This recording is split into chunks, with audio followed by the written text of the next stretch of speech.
In the classic 1964 Stanley Kubrick dark comedy Dr. Strangelove, or How I Learned to Stop Worrying and Love the Bomb, a rogue American general, believing water fluoridation to be a communist plot to poison the American people's precious bodily fluids, orders his nuclear bombers to attack the Soviet Union. Meanwhile, American politicians scramble to warn the Soviets and recall the bombers, only to make a shocking discovery. The Soviets have built a Doomsday Machine, which, upon detecting an enemy first strike, automatically detonates a series of Cobalt-salted bombs and wipes out all life on Earth. Despite their best efforts, the Americans are unable to recall all their aircraft, and in an ironic ending, the world blows up to the strains of We'll Meet Again, sung by Vera Lynn. Thankfully, however, this apocalyptic weapon was a work of fiction created to show the absurdity of the Cold War doctrine of mutually assured destruction. Right? Well, when the Soviet Union finally collapsed in 1991, the world learned to its horror that the Soviets actually had built a Doomsday Machine, which, like its fictional counterpart, was designed to detect an enemy nuclear strike and automatically launch nuclear weapons in response. This prevented Soviet nuclear forces from being disabled by a preventative decapitation strike against Moscow or military command centers. Even more horrifying, this system is still in operation, adding an alarming existential dimension to the ever-escalating war in Ukraine. This is the story of the Dead Hand, Russia's real-life doomsday machine. Just before we get back to Simon discussing Russia's rather concerning automated doomsday machine, with summer coming up and apparently the world doomed if a machine decides it should wipe us all out, if you're feeling stressed, about a little vacation abroad.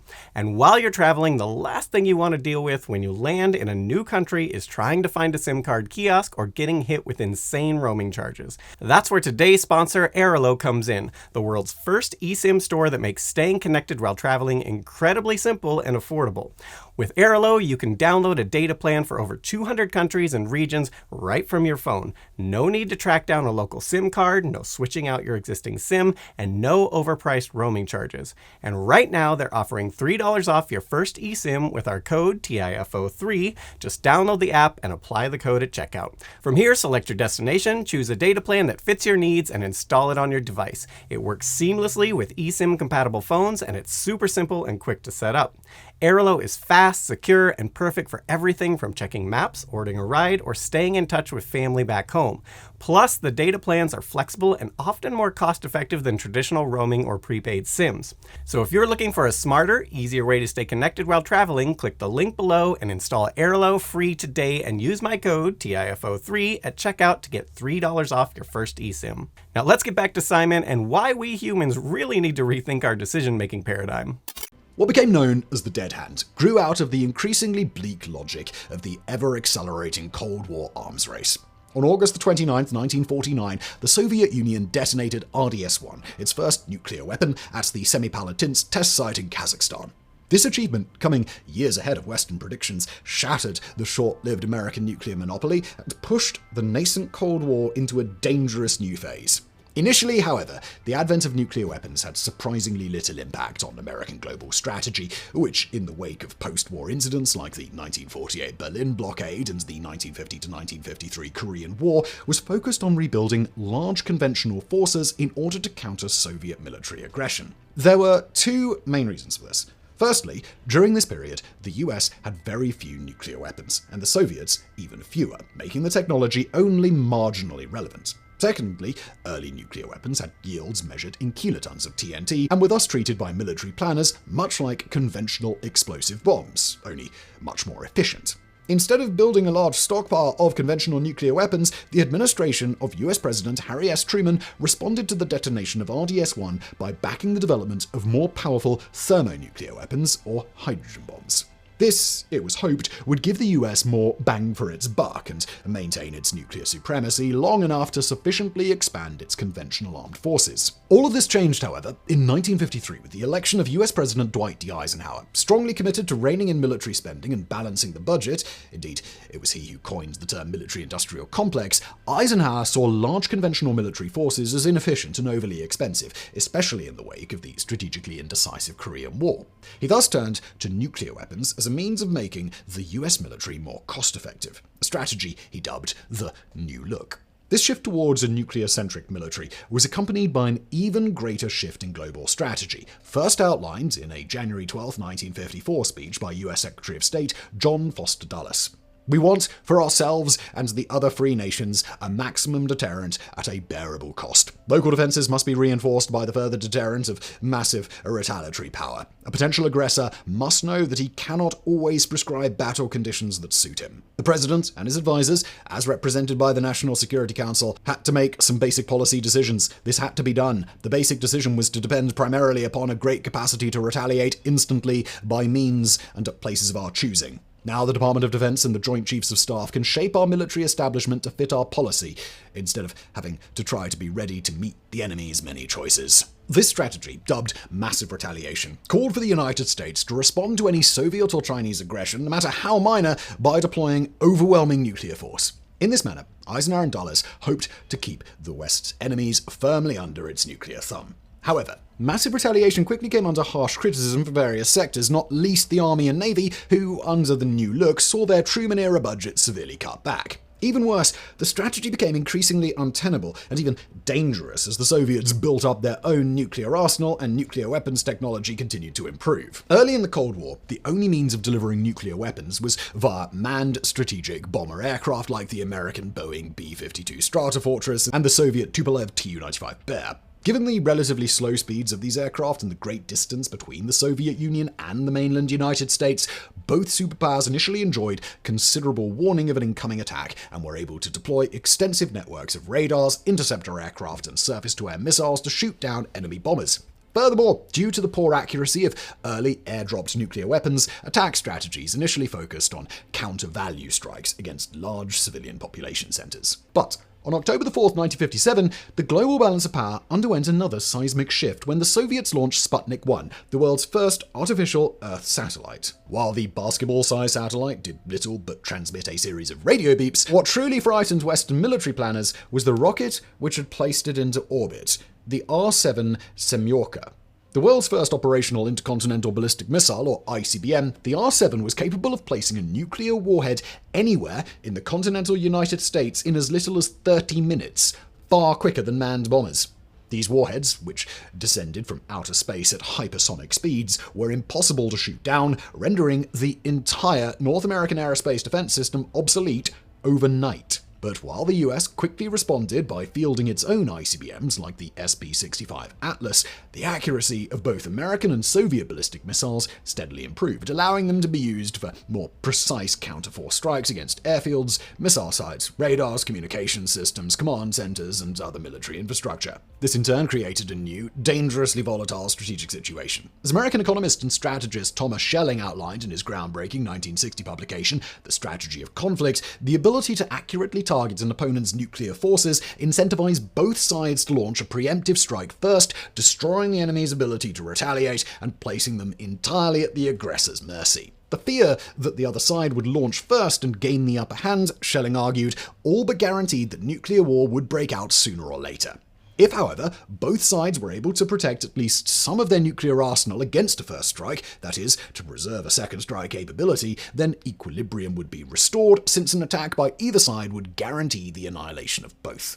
Thus, Schelling argued, the security of a nation lay not in protecting its citizens, but in protecting its nuclear weapons. This strategy, which came to define the Cold War for the next 30 years, became known as mutually assured destruction, or MAD for short. Guided by the apocalyptic logic of MAD, the United States and Soviet Union developed various means of guaranteeing second strike capability. For example, both sides began housing ICBMs like the American Titan II in Minuteman I and the Soviet SS-7 and SS-8 in hardened underground silos capable of withstanding all but a direct hit by a nuclear warhead, an innovation originally developed by the British for their short-lived ICBM project. In 1956, the Soviet Union deployed the world's first ballistic missile submarine, a modified Project 611 or Zulu-class diesel-electric boat, which the United States Navy countered 3 years later with the nuclear-powered USS George Washington. These stealthy vessels were designed to prowl the world's oceans undetected, ready at a moment's notice to unleash a deadly salvo of submarine-launched ballistic missiles, or SLBMs, like the American Polaris and Soviet SSN-5. In the early 1960s, the U.S. Air Force's Strategic Air Command, or SAC, launched a series of continuous airborne alert operations, the largest and most famous of which was Operation Chrome Dome. This scheme kept a handful of nuclear-armed B-52 bombers in the air at all times, allowing the Air Force to preserve a limited second strike capability, even if its airfields and missile silos were destroyed in a Soviet first strike. These aircraft flew long routes along the northern and southern borders of the Soviet Union, ready at a prearranged signal to dash across and attack targets deep inside Soviet territory. Finally, in the 1980s, experiments were conducted with mounting ballistic missiles on specially designed trains, which could be constantly moved around the country to prevent them from being targeted. These systems included the Soviet RT-23 Molodets and the American LGM-118 Peacekeeper rail garrison, though the latter was never implemented and the Peacekeeper missiles were instead deployed in Minuteman missile silos. However, maintaining this delicate balance of power was made increasingly difficult by a variety of complex factors. For example, one of the inherent conundrums of deploying nuclear weapons is the so-called always-never problem. Given their enormous destructive power and potential to trigger apocalyptic global conflict, nuclear weapons must, of course, never go off when they're not needed. At the same time, however, since effective deterrence hinges on the credible threat of retaliation, nuclear weapons must also never fail to go off when they are needed, hence always/never. During the Cold War, this apparent contradiction was dealt with in a variety of ways, both technological and procedural. For example, nuclear weapons incorporated a variety of mechanical safety features to prevent them from going off accidentally if, say, the aircraft or missile carrying them crashed or caught fire. These included heat-stable explosives, detonators that had to be fired in a specific split-second sequence, and neutron-absorbing materials that had to be removed from the weapon core prior to detonation. They were also fitted with electronic safety systems known as Permission Action Links, or PALs, which required authorized personnel, including the US President and Soviet Premier, to enter a series of codes in order to unlock them. While so far such systems have prevented any nuclear weapons from accidentally detonating, there have been an alarming number of close calls.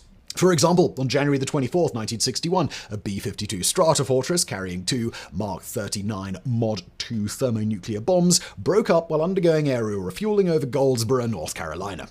As the two weapons plunged to Earth, they went through every step in their arming process, except for one. Only a single MC-772 arm safe switch stood between North Carolina and nuclear Armageddon.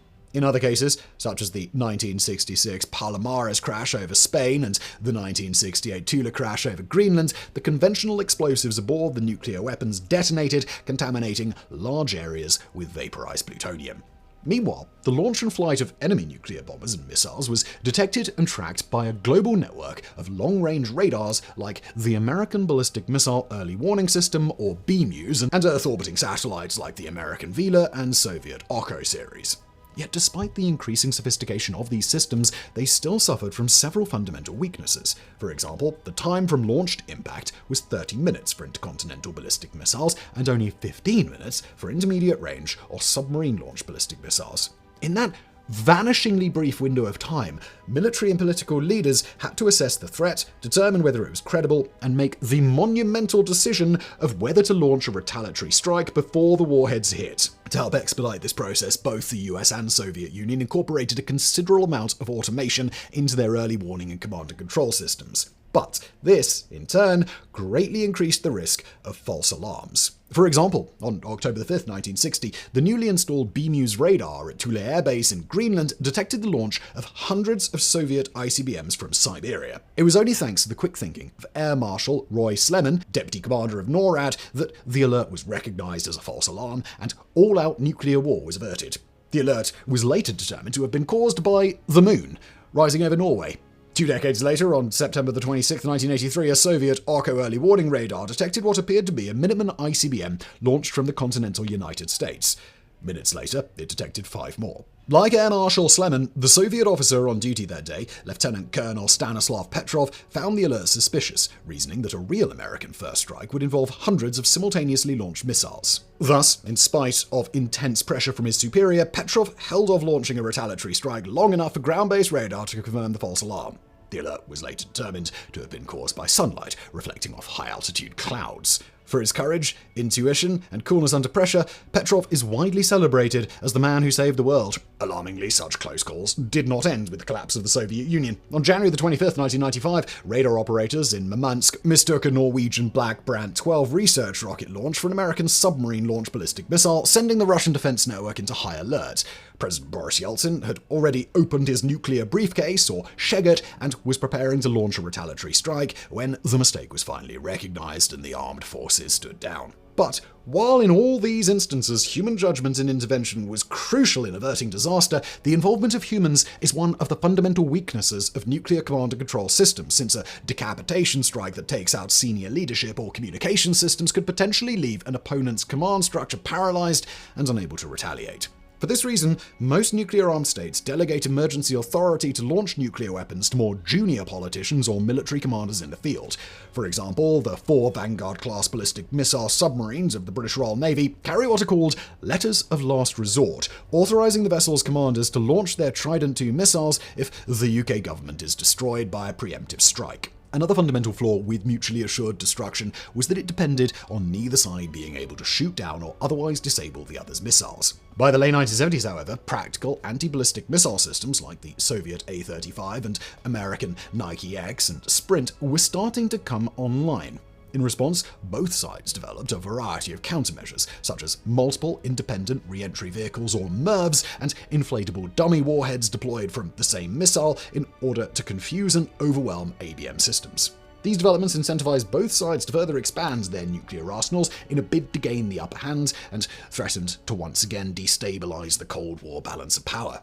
So, in 1972, the United States and Soviet Union signed the Anti-Ballistic Missile Treaty, part of the First Strategic Arms Limitation Talks, or SALT I, which restricted the deployment of defense systems and restored the supremacy of MAD. MAD remains the order of the day throughout the rest of the 1970s, during which, in the spirit of détente, or relaxing of international tensions, the Soviets and Americans attempted to further restrict their deployment of strategic nuclear weapons. This culminated in the SALT II talks in 1979. But due to the Soviet Union's invasion of Afghanistan that same year, the United States refused to ratify the treaty. US-Soviet relations further deteriorated in 1980 following the election of US President Ronald Reagan, who took an increasingly hardline stance against what he famously declared to be an evil empire. This aggressive policy was epitomized by Reagan's head of the Arms Control and Disarmament Agency, Eugene Rostow, who, during a Senate confirmation hearing in June 1981, chillingly declared, "So far as the risk of survival is concerned, I suppose the answer to your question is it depends on how extensive the nuclear exchange is. Japan, after all, not only survived, but flourished after the nuclear attack. The human race is very resilient. Some estimates predict that there would be 10 million casualties on one side and 100 million on another. But that is not the whole of the population." Such statements alarmed the Soviets, who took them to mean that the United States was preparing to launch a massive preemptive strike in a bid to win the Cold War outright. As Marshal Nikolai Agarkov told a gathering of Warsaw Pact leaders in September 1942, "The policy of the Reagan administration has to be seen as adventurous and serving the goal of world domination." In 1941 too, there were many amongst us who warned against war and many who did not believe a war was coming. Thus, the situation is not only very serious, but also very dangerous. These fears were seemingly confirmed in 1983 when President Reagan announced the Strategic Defense Initiative, or SDI, a sophisticated missile defense system better known to critics and the public as Star Wars. Comprising a network of ground and space-based weapons such as anti-ballistic missiles, kinetic interceptors, and even orbiting nuclear-powered X-ray lasers, SDI was designed to shoot down any and all Soviet warheads and break the iron grip of mutually assured destruction, which Reagan described as a suicide pact. But while Reagan generally viewed SDI as a means of rendering nuclear weapons obsolete and bringing about world peace, the Soviets saw things rather differently. Soviet engineers who had investigated similar systems in the 1970s and deemed them impractical doubted that many components of SDI, particularly the orbiting lasers, could be made to work as intended. The system would thus be unable to protect the United States from an all-out Soviet nuclear strike. At the same time, the United States Army was beginning to deploy new medium-range Pershing II theater ballistic missiles at sites in West Germany and more accurate UGM-96 Trident I SLBMs aboard its ballistic missile submarines. This shrunk the warning time of the first strike to mere minutes. The Soviet leaders and military planners, all of this could only mean one thing, that the Americans planned to launch an all-out preemptive strike against the Soviet Union, then use SDI to mop up the handful of Soviet missiles that survived the onslaught. It was in this climate of rapidly escalating tensions and paranoia that the Soviets developed the ultimate expression of Cold War madness, a real-life doomsday machine. Though officially designated the Systema Perimeter or Perimeter System, the Soviet Doomsday Machine is better known by its nickname of Mrtva Ruka, or Dead Hand, a reference to the dead man switch used to shut down machinery in an emergency. Introduced in 1985, Perimeter was designed to maintain second strike capability, and thus mutually assured destruction, even if the Soviet leadership was taken out by a preemptive decapitation strike. Unlike its fictional counterpart in Dr. Strangelove, however, the real-life Doomsday Machine was not fully automatic, operating entirely without human input. According to Colonel General Andrian Danilevich, assistant for doctrine and strategy to the chief of the General Staff from 1984 to 1990, the Soviets did initially contemplate building a fully automated system, but rejected this plan as far too dangerous. You think. Instead, Perimeter was designed as a semi-automatic system with a number of human safeguards.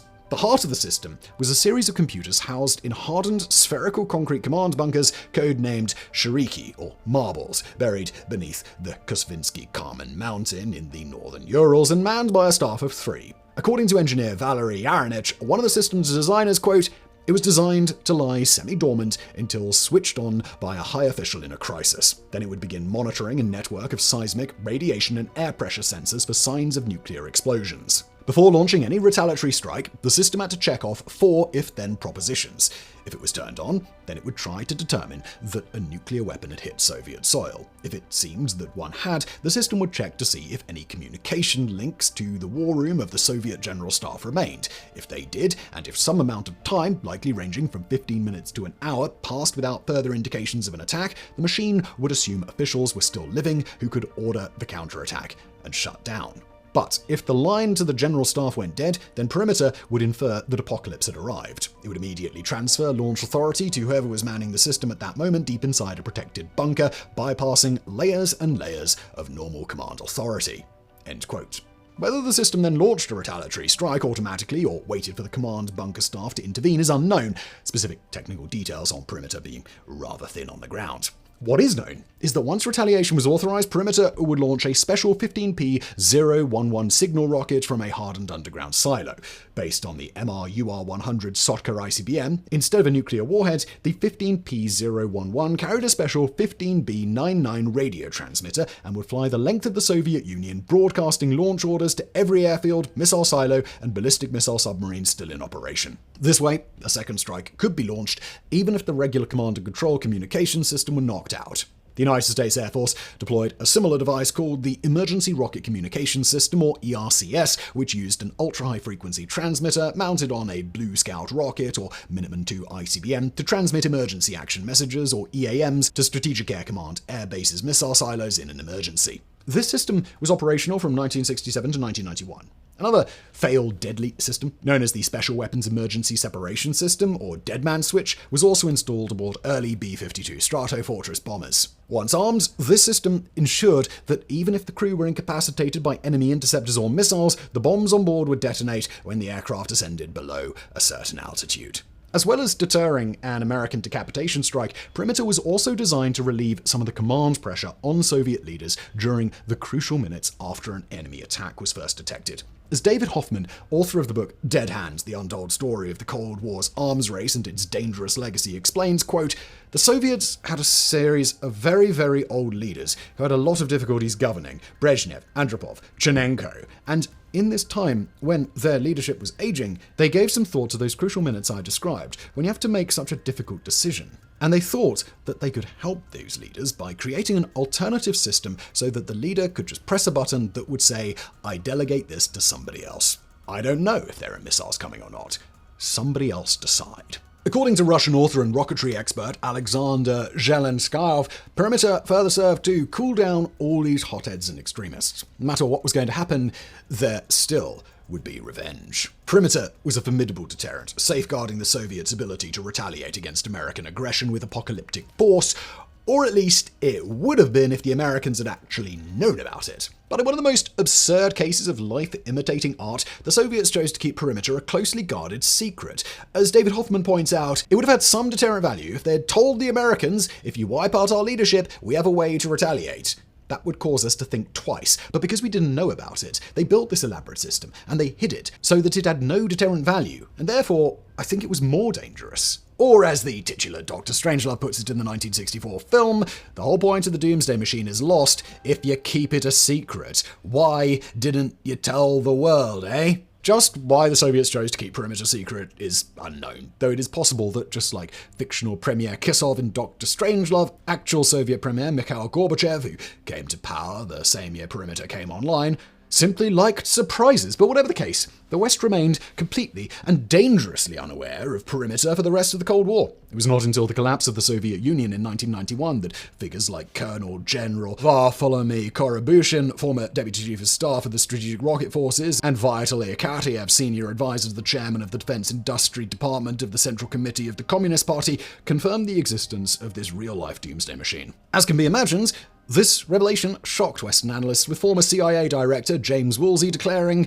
"I hope to God the Soviets were more sensible than that." Thankfully, however, the Cold War is now long over, and the Perimeter system safely dismantled and relegated to the dustbin of history. Right? Well, actually no. In 2011, Colonel General Sergei Karakiev, commander of the Russian Strategic Rocket Forces, revealed that not only was Perimeter still fully operational, but it had actually been upgraded over the previous 20 years. Just what these upgrades are, nobody's saying, with Tom Nichols, a professor at the US Naval War College, reporting that, quote, "We've since asked the Russians if Perimeter is still on, and they've assured us with complete confidence that we should mind our own business." If the rumors are true, this means that the upgraded Perimeter system is now plugged into the largest nuclear arsenal in the world, currently comprising 5,580 warheads and 1,710 deployed strategic missiles. With Russia's invasion of Ukraine now in its third year and continuing to escalate, the continued existence of such a doomsday machine, whether fully automatic or not, poses an unwelcome existential threat to both Europe and the entire world. In Dr. Strangelove, Stanley Kubrick lampoons the absurd logic of the Cold War arms race by having his characters squabble over a perceived doomsday machine gap between the Americans and Soviets. But as cartoonish as that scene is, deadly serious versions of this very same argument are taking place at this very moment. The United States' current command and control system for its nuclear arsenal, known as Nuclear Command, Control and Communications, or NC3, was developed during the Cold War to respond to aircraft-dropped bombs, ground-launched intercontinental ballistic missiles, and submarine-launched ballistic missiles, which could take anywhere from 15 minutes to several hours to reach their targets.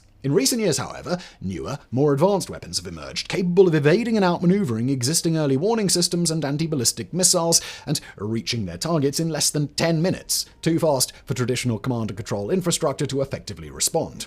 These weapons include low observable or stealth cruise missiles like the Chinese CM-98, hypersonic cruise missiles like the Russian 3M-22 Zircon, and hypersonic glide vehicles or HGVs like the Russian Yu-74 Avangard. Unlike conventional re-entry vehicles, which follow a predictable ballistic trajectory, HGVs can maneuver as they approach their targets, making them much harder to intercept.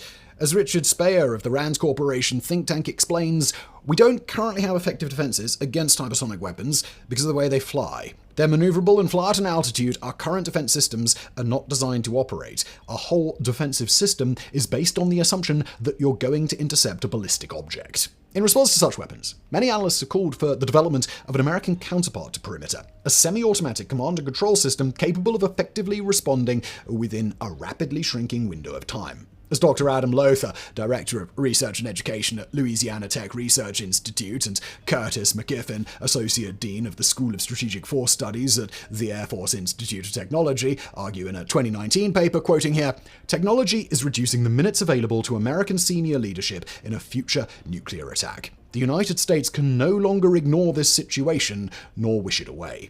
While the psychology of deterrence has not changed, we believe that time compression is changing the risk-reward calculation of our adversaries. Nuclear deterrence creates stability and depends on an adversary's perception that it cannot destroy the United States with a surprise attack, prevent a guaranteed retaliatory strike, or prevent the United States from effectively commanding and controlling its nuclear forces. That perception begins with an assured ability to detect, decide, and direct a second strike.